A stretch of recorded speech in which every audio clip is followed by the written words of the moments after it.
Reflection of wave front,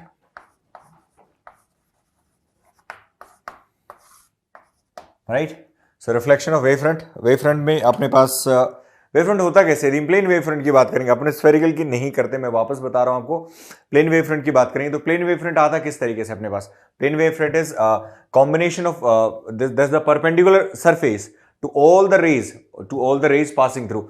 कल point लिखा था अपने कि परपेंडिकुलर जो लाइन होती है उसके बिल्कुल जो रे होती है, रे की हमेशा क्या होगा, परपेंडिकुलर होगा ही नहीं होगा। Therefore here we have reflection of wave front.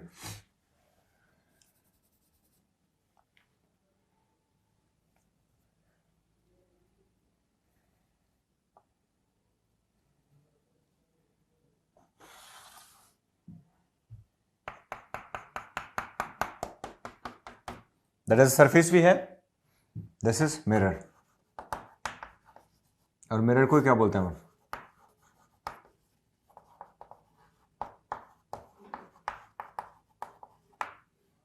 Mirror को क्या बोलते हैं, reflective surface.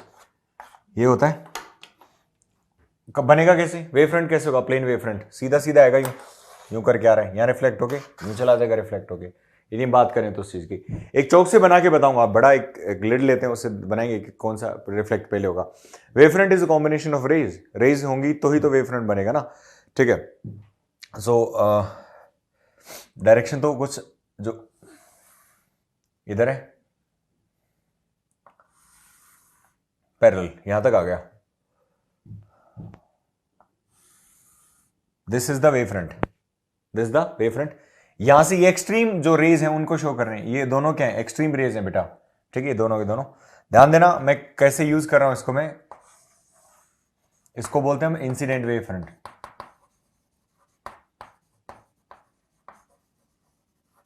This is incident wave front. तो इन दोनों रेज के बीच में बहुत सारी रेज हैं, उनका परपेंडिकुलर जो हमने प्लेन लिया उसको हम क्या बोलते हैं, वेव फ्रंट बोलते हैं, ठीक है। So this is incident wave front. अच्छा, एक्सट्रीम जो लेफ्ट है इसने यहां टच किया तो इसका नॉर्मल के साथ ही तो बनेगा angle,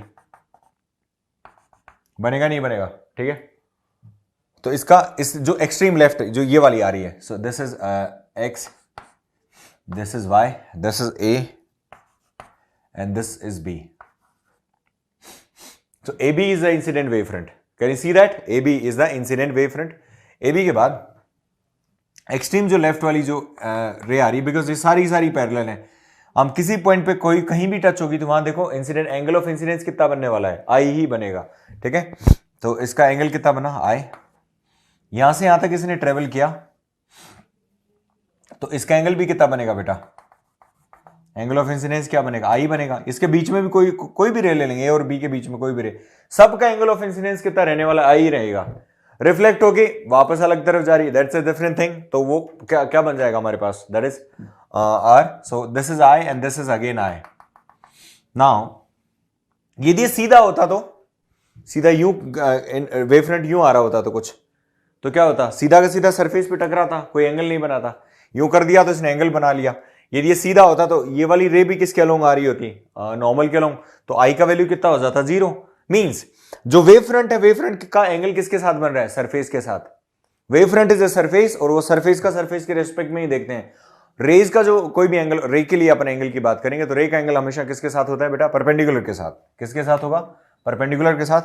so here what are we saying, that this angle formed between the incident wave front and the mirror is called as angle of incidence. So ये I होगा क्योंकि ये I है, ये दोनों I जितना बढ़ेगा उतना ये बढ़ेगा, ये कम होगा तो ये वाला भी क्या होगा, कम होगा। अभी यूं आ रहा है, इसकी वजह से सीधा आने लग गया तो I कितना हो गया हमारे पास, 0 होगा या नहीं होगा बेटा, I कितना हो जाएगा, 0 हो जाएगा, ठीक है। अभी तक रिफ्लेक्ट नहीं कराया हमने, ठीक है। होगा क्या, यहां से यहां तक, A से B तक, B से ये पहुंचा B डैश तक, उतनी देर में ये रिफ्लेक्ट होके कहां तक पहुंच गया बेटा, क्योंकि मीडियम तो सेम ही चल रहे हैं ना अपन, ए से कहां तक पहुंच गया, ए डैश तक, ये रिफ्लेक्ट हो गया। क्यों, क्योंकि सबसे पहले इसका रिफ्लेक्शन हो चुका है। इसका रिफ्लेक्शन होगी आगे बढ़ता रहेगा, इसका रिफ्लेक्शन, ये तो रिफ्लेक्शन तक पहुंचे ही नहीं। हर एक इसके बाद जो रे होंगी सबका क्या होगा, रिफ्लेक्शन हो जाएगा यहां से यहां तक जितना भी है, ठीक है। रिफ्लेक्शन हुआ, वो सारी यूं बढ़ेगी, तो रिफ्लेक्ट होने के बाद जो जाएगा, ये वाला एंगल कितना बना, आर, और ये भी रिफ्लेक्ट होने के बाद कहां चलेगी बेटा, इधर जाएगा रिफ्लेक्ट होने के बाद, ये इधर, ठीक है। पर ये तो यहां पहुंच गया था ना, ये जब बी से बी डैश तक पहुंचा उतनी देर में ये ए से ए डैश तक पहुंचेगा नहीं पहुंचेगा, मीडियम एक ही है, टाइम कितना लगेगा, डिस्टेंस ट्रेवल क्या है अपने पास सेम, तो टाइम टेकन भी क्या होगा अपने पास सेम होगा। So B to B dash time कितना लगेगा टी, ए से ए डैश तक भी टाइम कितना लगेगा टी। हम उन्हीं की बात करते हैं, उसके बाद तो वापस पैरेलल हो जाएंगी सारी की सारी, क्योंकि आई इक्वल टू कितना होता है, और हर किसी का एंगल क्या बनने वाला है सेम। सो मैं इन दोनों पॉइंट्स को यहां पे मिलाऊं तो अपने पास ये कुछ वेव फ्रंट आएगा, ये वाला पॉइंट, और ये रिफ्लेक्ट हो गई, ये चला गया, इसको क्या बोलेंगे बेटा, ये रिफ्लेक्ट हो गए जो जा रहे हैं, दिस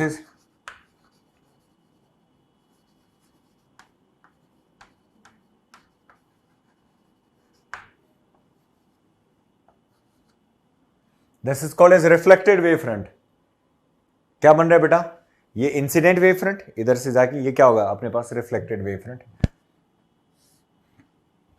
होगा, ही नहीं होगा। रिफ्लेक्टेड वेव फ्रंट का जो एंगल बनेगा सरफेस के साथ वो कितना आ जाएगा अपने पास आर। मैंने मल्टी कलर यूज किया है यहाँ पे चौक्स, तो आपको आई एम श्योर आपको समझ आ रहा होगा। So A B is incident, A B is equal to incident front, A dash B dash is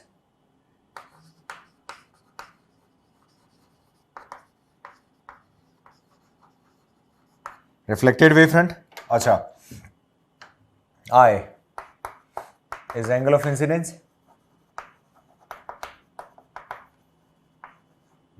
angle R angle of reflection,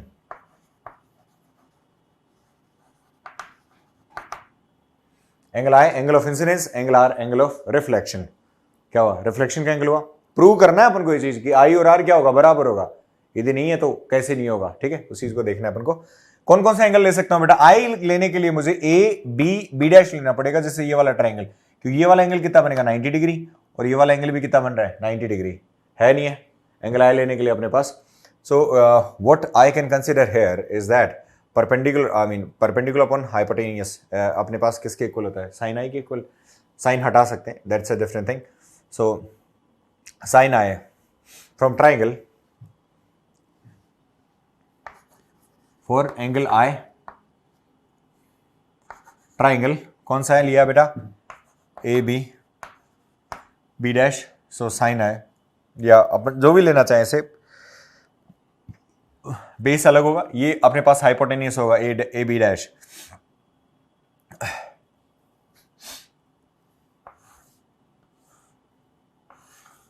this is A, this is B dash, this is B, this angle is 90 degree, this angle is I, sin I is equal to perpendicular, perpendicular कौन सा होगा, BB dash upon AB dash,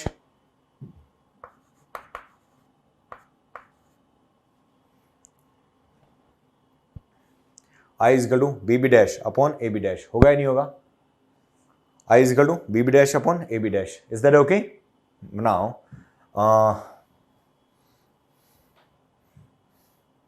when angle is small,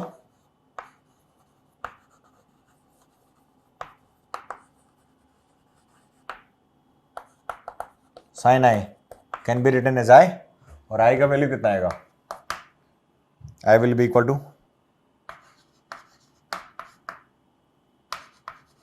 AB dash. This is equation number 1.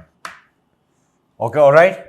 वापस इधर देखें अपने, इसमें R का value कितना आएगा अपने पास, कौन सा ट्राइंगल ले रहे हैं, which triangle are we using, A dash B dash, होगा ही नहीं होगा बेटा, और R का वैल्यू कितना आ जाएगा, perpendicular upon hypotenuse, perpendicular upon hypotenuse, sine R से लेते हैं अपन, लिखने को direct,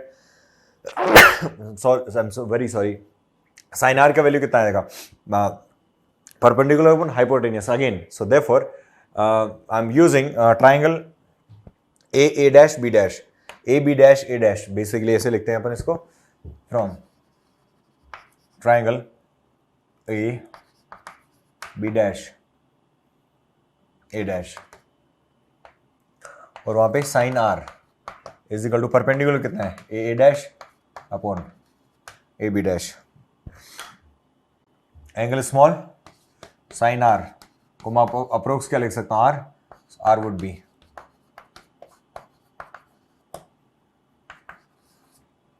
this is equation number 2। किसके इक्वल होगा बेटा, R is equal to A dash upon A B dash. Okay, this is equation number 2। हमको अभी अभी क्या बताया मैंने, ए से ए डैश तक पहुंचने में जितना टाइम लगेगा, क्योंकि रिफ्लेक्ट हो चुका सबसे पहले ए पॉइंट पे जो रे है वो रिफ्लेक्ट होकर ए डैश तक पहुंच जाएगी, जितनी देर में बी से बी डैश तक आएगा। ठीक है, सो time taken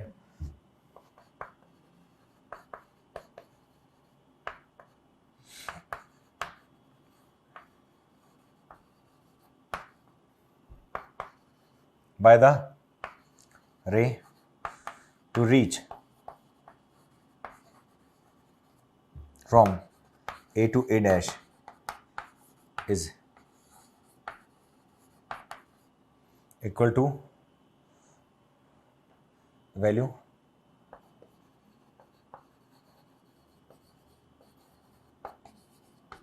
is equal to the value B to B dash. Therefore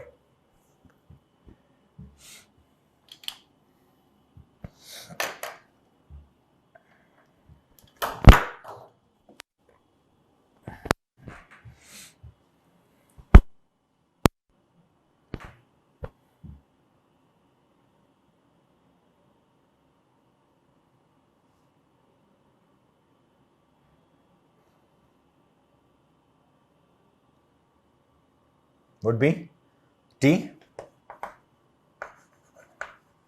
speed of light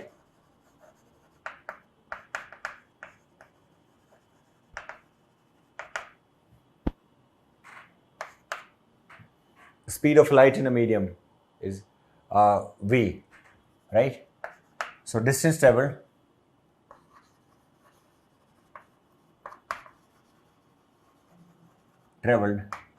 x is equal to vt in any case. Distance traveled x is equal to vt.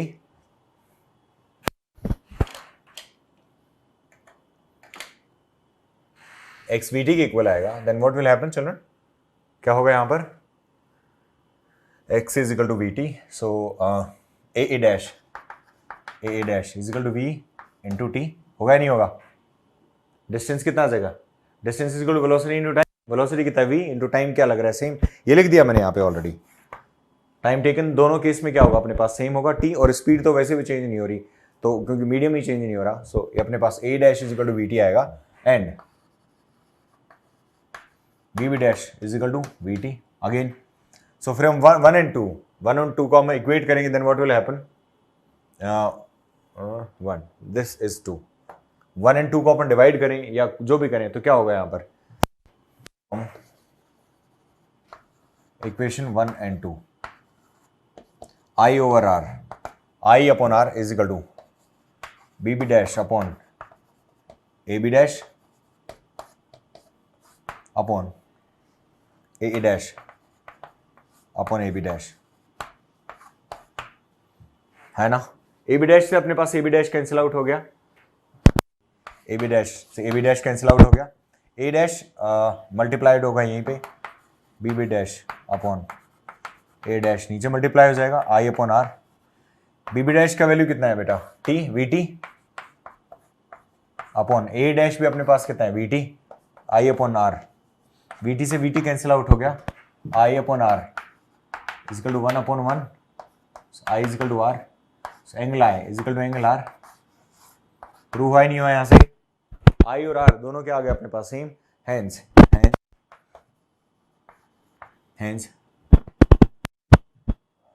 Huygens theory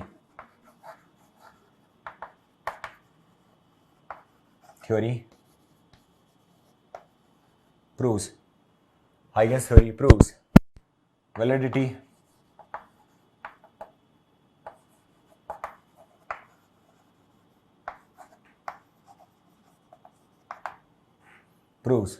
of ray optics।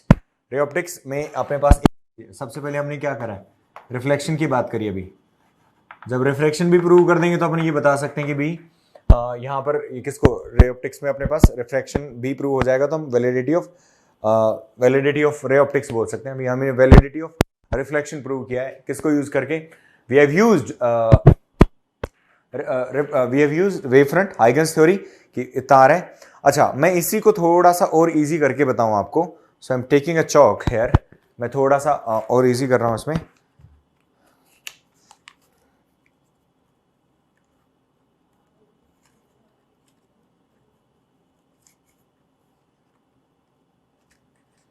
I need anyways, I got a chalk here. Please look at the board. What I'm trying to explain you here is that ये मैंने ले लिया normal surface ले लिया, ठीक है, ये इधर से आ रहा है,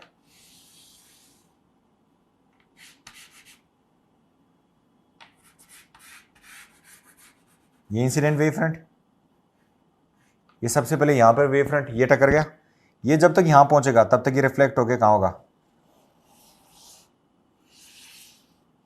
ये इंसिडेंट था, ये रिफ्लेक्ट हुआ और इधर चला जाएगा, ये आया और इधर चला गया। क्या सबसे पहले ये वाला टच होगा और सबसे लास्ट में ये वाला चलना चालू करे, ये टच होके यहाँ पहुँचा तब तक ये यहीं था, तो ये क्या हो जाएगा बेटा? Reflected wave front. और ये क्या है अपने पास? इधर जब आ रहा होगा तो आते वक्त ये वाला कौन सा होगा बेटा? Incident wave front. That's how it is. I hope you have understood. So अब और भी डार्क करना पड़े, ये इंसिडेंट वेव फ्रंट होगा बेटा और ये रिफ्लेक्ट वाला जो इधर चला गया, ठीक है। ये नहीं, we need to understand these two things. ये इंसिडेंट वेव फ्रंट है क्योंकि यहाँ बहुत सारी रेज हैं इन बिटवीन, उन रेज का परपेंडिकुलर क्या होगा? ये सारी की सारी इंसिडेंट रेज हैं और इंसिडेंट रेज के परपेंडिकुलर कौन सा होता है? यही पढ़ा था हमने, when source is at infinity these are the rays and we draw the incident wave front this way. Did you understand this और not children? Hope you have understood this. Any doubt?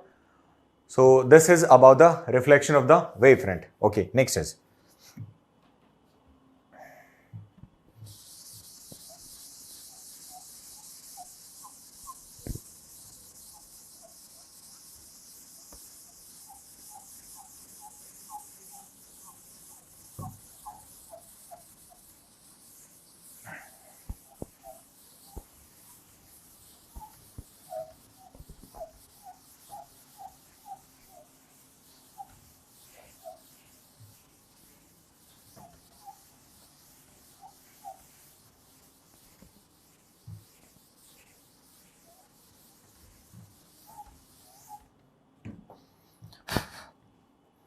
and next we have refraction. Next जो topic अपने पास refraction prove करेंगे।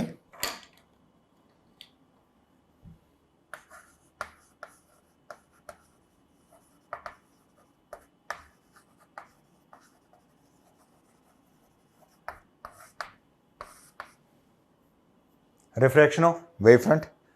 सबसे पहले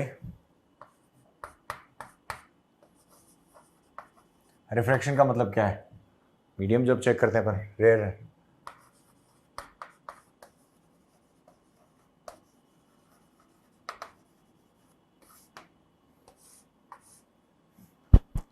rare to denser medium. कहां से कहां तक आएगा? Rare to denser medium.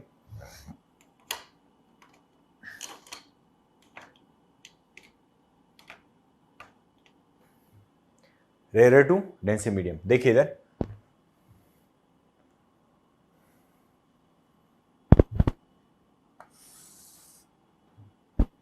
This is two media interface.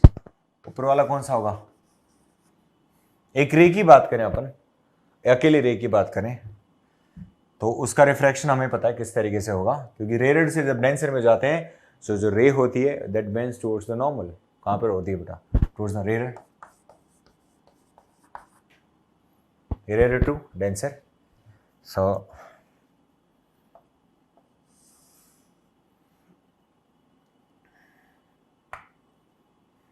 and this is called as two media interface.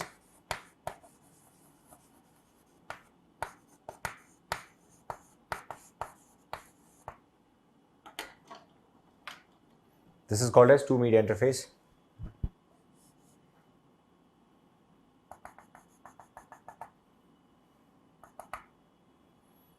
ये कितना है, एंगल ऑफ इंसिडेंस आएगा, आएगा नहीं आएगा, दूसरी रे होगी अपने पास,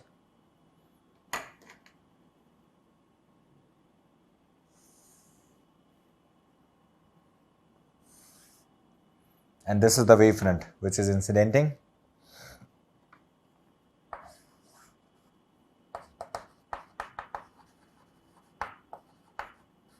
Incident wave front, this point is A and this point is B.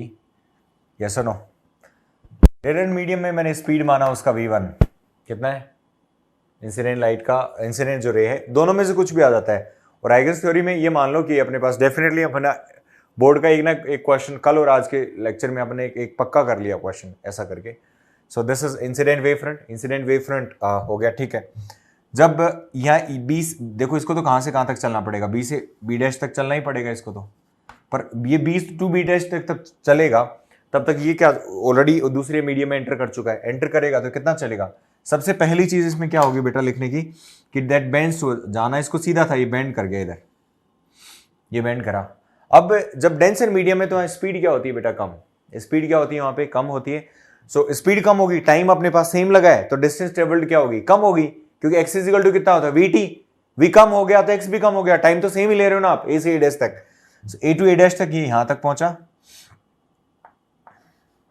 ये ए डैश था ये वाला पॉइंट, और this is no normal, so this angle would be I and this angle is equal to r, this is I and r, ठीक है। ये भी bend होना ही होना है,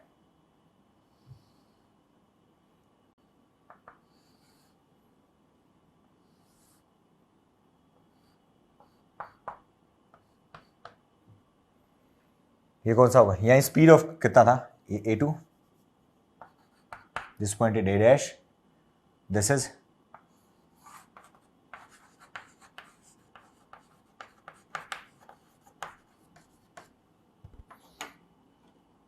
this is called as refracted wavefront, called as refracted wavefront, I r, ऊपर आई बना, ये वाला एंगल कितना बनेगा, refract angle of refraction would be R, ये आर है तो ये भी कितना होगा, आर होगा, ठीक है। इसका भी एंगल कितना बनेगा,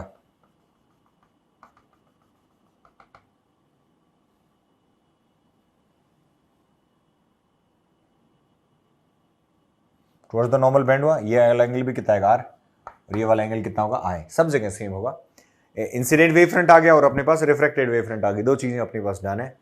सो after that what is there, so rare and this is refracted incident wave front, okay.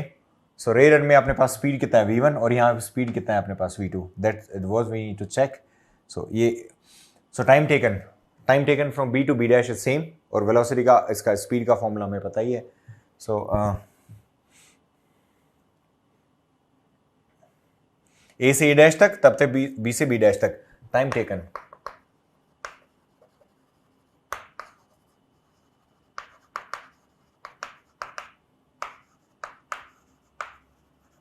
is equal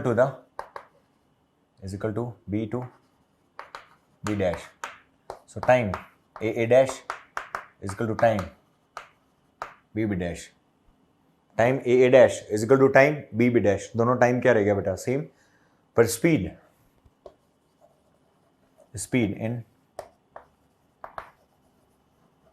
different mediums, speed in different mediums is different.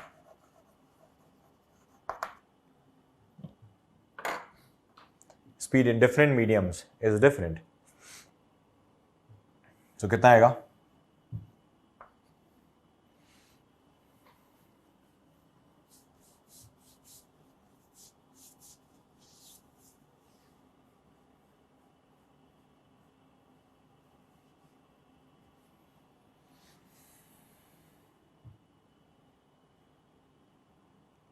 speed in different medium is different. So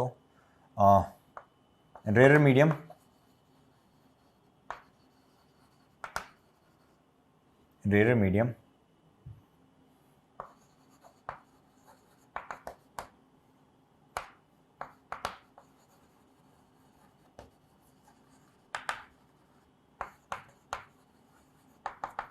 यदि आप theory कुछ भी नहीं लिख रहे हैं तो आप साइड में पॉइंटर बना के आप लिख सकते हैं उसमें, वो थोड़ा इजी रह जाएगा और I mean good to understand also. Okay, so this is at. So B B dash और बी बी डैश का वैल्यू कितना आएगा? B B dash will be equal to V1 into T, time तो same है ही, V1 into T, and A dash दूसरे मीडियम में चला गया, दैट वुड बी, यहाँ दूसरा मीडियम कौन सा है? डेंसर. डेंसर में अपने पास स्पीड कौन सा होगा? V2 into time. That's it. These are the two values. How we gonna use? हमें प्रूव क्या करना है? Snell's law. स्नेल लॉ क्या कहता है? That mu is equal to sine I upon sine R. ये इसके बराबर होना चाहिए. ये कौन सा है? इसका रिफ्लेक्टिव इंडेक्स कितना है? म्यू 1. इसका रिफ्लेक्टिव इंडेक्स कितना है? म्यू 2. तो 2 के रेस्पेक्ट में 1 का होना चाहिए. 2 के रेस्पेक्ट में किसका होना चाहिए? 1 का. So that's how it is. So further what do we have?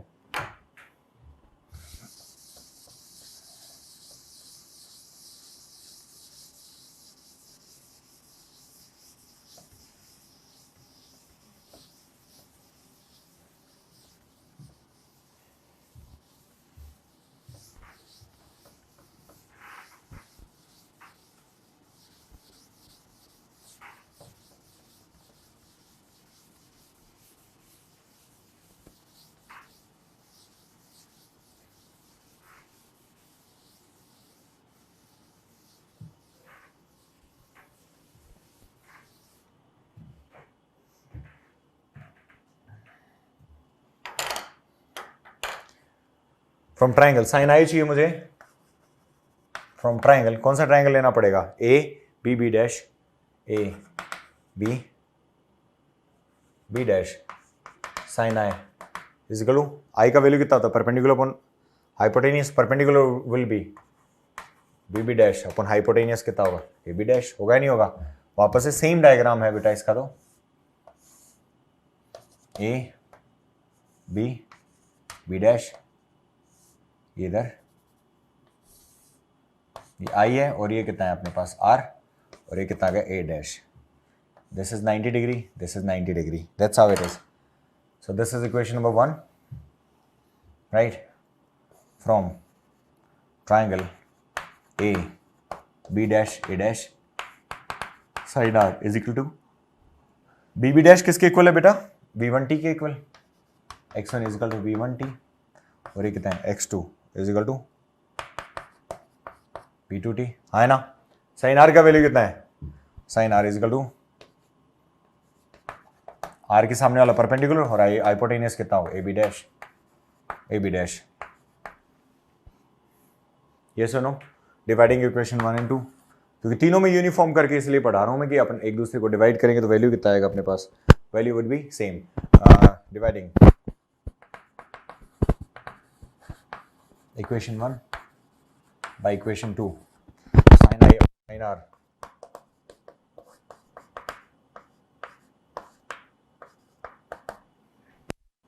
Sign I upon sine R will be equal to, sine I का वैल्यू कितना है?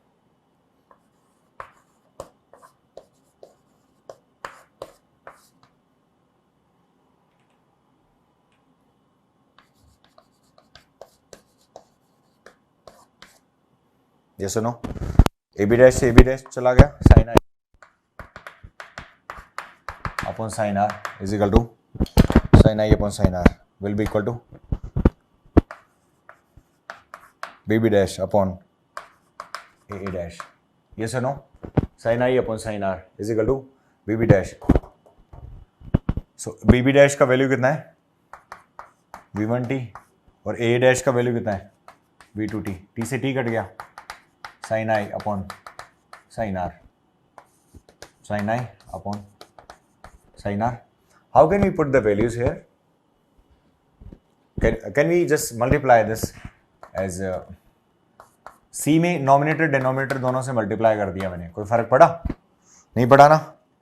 सी से नॉमिनेटर और डिनोमिनेटर दोनों में मल्टीप्लाई कर दिया तो कितना? C upon C into V1 upon V2 sine I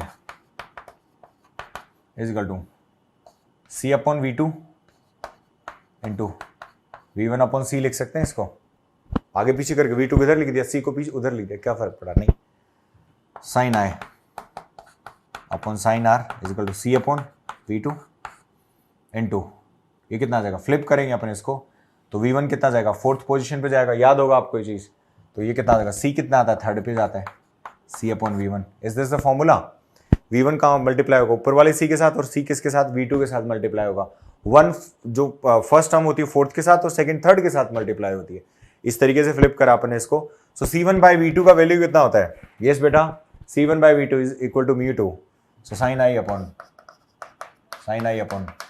sin R is equal to this the value of μ2 and this the value of μ1, है ना। μ2 किसके इक्वल है, μ2 is equal to C/V2 upon, और μ1 कितना, C/V1 and μ2 upon μ1 is equal to कितना आएगा, μ2 sin I upon sin R। μ2 को ही हम क्या लिखते हैं, म्यू लिखते हैं, और ये कितना होगा, sin I upon sin R। And this proves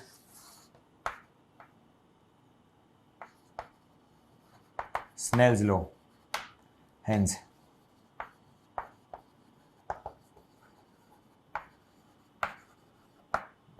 proves the law of किसको प्रूव कर दिया बेटा, लॉ ऑफ रिफ्रैक्शन। किसको, लॉ ऑफ रिफ्रैक्शन प्रूव हो गया।